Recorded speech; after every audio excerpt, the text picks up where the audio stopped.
naman sa Malacanang, hindi pinalagpas ng mga kababayan at malalapit na kaibigan ni President Rodrigo Duterte sa Davao City ang inaugurasyon ng unang presidente mula sa Mindanao.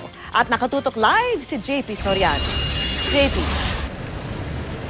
Vicky, labis na nagalak ang mga taga Davao City. Ang iba pa nga, Vicky, ay naging emosyonal nang mapanood ang inaugurasyon ng itinuturing nilang ama na ama na ngayon ng buong bayan. Palakpakan ng mga nanood ng inauguration sa Davao City Public Market tuwing ipinapakita sa projection screen ang kauna-unahang taga Mindanao na presidente na si Rodrigo Duterte.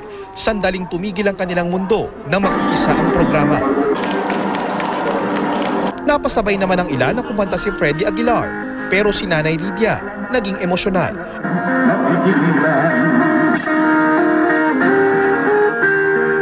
Ang dahilan daw ng kanyang pag-iyak. Yun ang theme song ni Presidente Duterte for 22 years nga naging ama namin siya ng Davao City.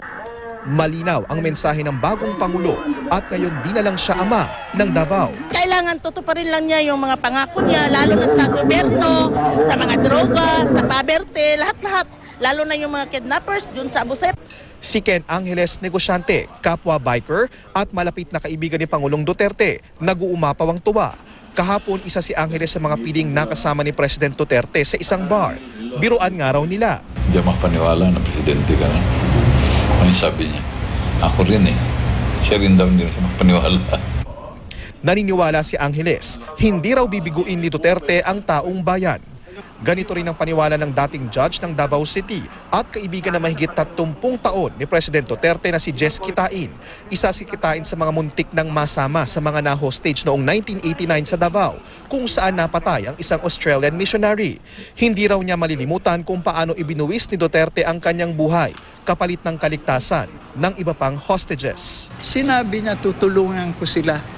Ay tinaya niya ang buhay niya. Imagine, ikaw ang maiwan and then i-release yung mga prisoner. Buti na lang, he was also released later by Pugoy. He will stick his neck out para sa iyo, para sa taga Davao.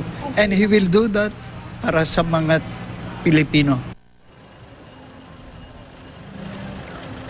Vicky, ang mood dito sa Davao City buong araw ay dama mo yung pagiging proud ng mga kababayan natin tiga Davao City at makikita mo talaga sa kanilang mukha na punong-puno sila ng pag-asa at sa pag-iikot natin ngayong araw, ilang watawat ng Pilipinas ang nakita natin sa mga establishmento dito sa downtown Davao. At yan muna ang latest, balik muna sa iyo, Vicky. Maraming salamat sa iyo, JP Soriano.